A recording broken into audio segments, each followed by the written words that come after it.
Welcome, everyone. I am absolutely thrilled to have you here for this explainer. Today, we're unpacking a truly dense, incredibly dramatic, and, well, just a completely pivotal moment in history. We're going to look at the First Cairo Revolt of 1798.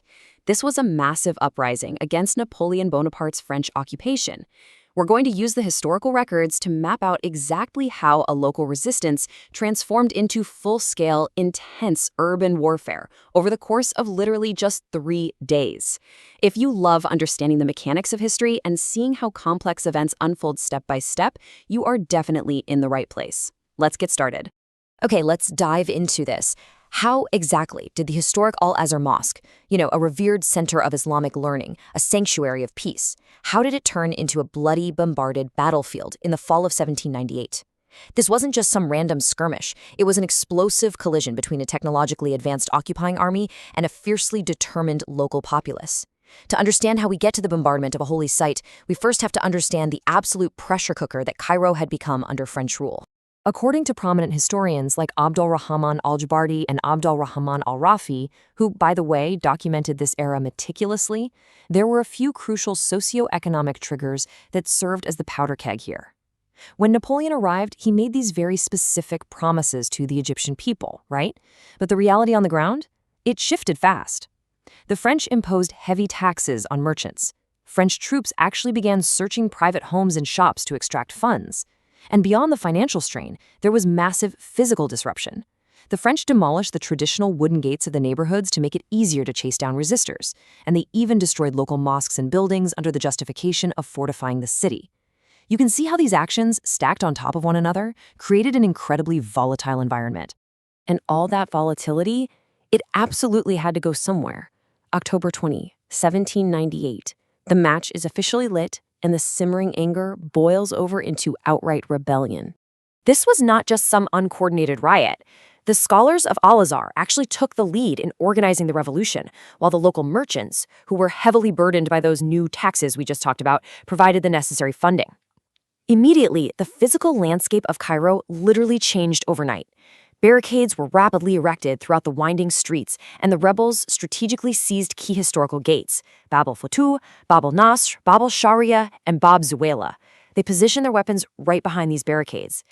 But the massive catalyst on this first day, the event that truly rallied the crowds and escalated the violence, was the death of the French governor of Cairo, General Dupuy.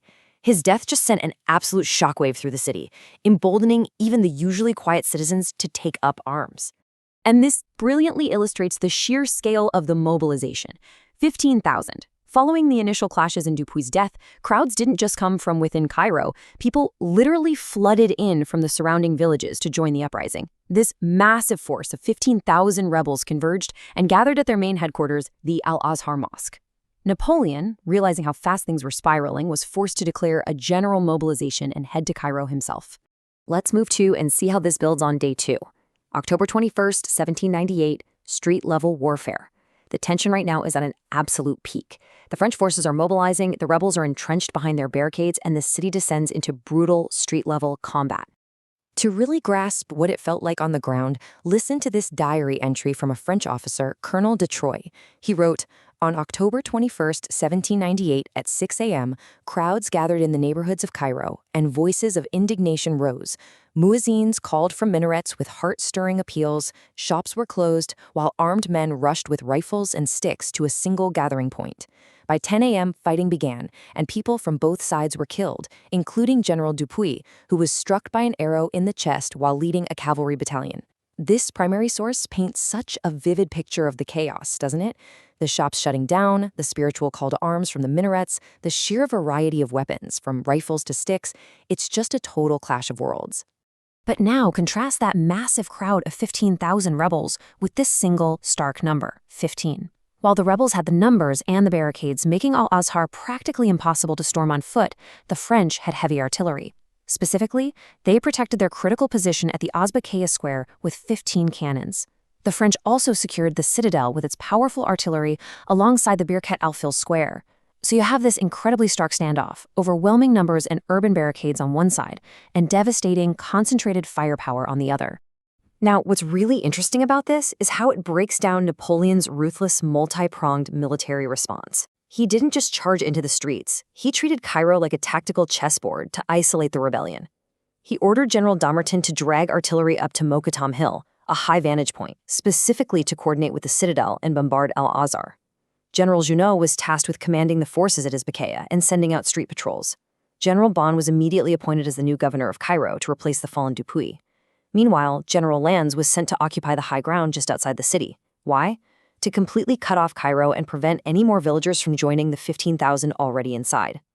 By the end of day 2, this calculated strategy successfully boxed the revolution entirely inside the city walls. Which brings us to the final day, October 22nd, 1798, the climax and the aftermath. The French have the city surrounded and their cannons pointed. The rebels are trapped, but completely unyielding.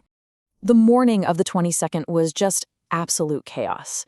Right at dawn, a massive wave of 7,000 to 8,000 rebels surged from the Bab al-Futtah gate, attempting to capture the high ground and the French cannons. But the French forces repelled them. By mid-morning, the tactics shifted. Rebels launched a surprise ambush on a French cavalry unit near Azbekaya, firing down on them from the rooftops and a nearby mosque, causing really heavy French casualties. In response, the French troops brutally stormed that mosque, killing almost everyone inside. And then, in the late morning, another severe blow to the French command. General Solkowski was intercepted and killed by rebels on the Belbase Road while trying to block reinforcements. This death deeply grieved Napoleon, as Solkowski was a close personal aide. The street warfare was frantic, bloody, and exacting a terrible toll on both sides. So, the crucial point is what happened next, behind the scenes as the fighting raged. There was a desperate attempt at diplomacy that tragically failed. Members of the local Diwan, the governing council, went to Napoleon and basically begged him to stop the impending bombardment. Napoleon told them they needed to convince the rebels to surrender. But when the Diwan went to Al-Azhar, the rebels said absolutely no way. In fact, they locked the Diwan members out. They wouldn't even let them into the mosque. Why? Because the rebels made a fatal miscalculation. They firmly believed that because of Al-Azhar's supreme religious sanctity, Napoleon wouldn't actually dare to turn his cannons on the holy site itself. But they were wrong. General Bon reported to Napoleon that massive crowds were still gathering in the Al-Azhar district and explicitly suggested using overwhelming force. Napoleon gave the order. The directive was clear. Attack Al-Azhar, bombard it with artillery, eliminate anyone armed in the streets, and burn down the houses from which stones are being thrown. At 4 p.m. on October 22nd, the bombardment began. The cannons from Mokatam Hill and the citadel rained down on Al-Azhar and the surrounding neighborhoods. The devastation was absolute. Thousands of civilians were killed in the barrage. The neighborhood was destroyed, and the sheer terror of that artillery finally forced the surviving rebels to surrender, entirely crushing the revolt. We're going to close today's explainer with a pretty sobering question. When a holy sanctuary becomes a battlefield due to a clash of military ruthlessness and unyielding resistance, what does this teach us about the devastating realities of occupation?